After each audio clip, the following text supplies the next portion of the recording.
አላህ እንደው የዛሬን ብቻ አውጣኝ እያልን አላህ ከስንት ጉድ አላወጣንም? ስንት ያልተረፍንም?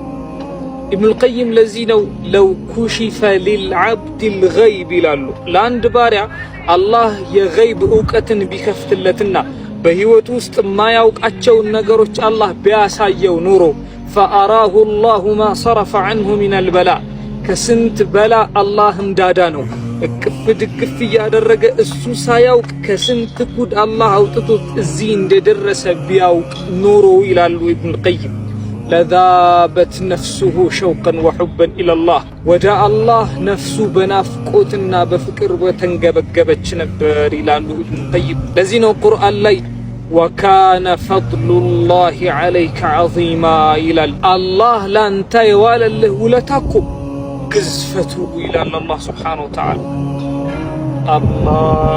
አላህ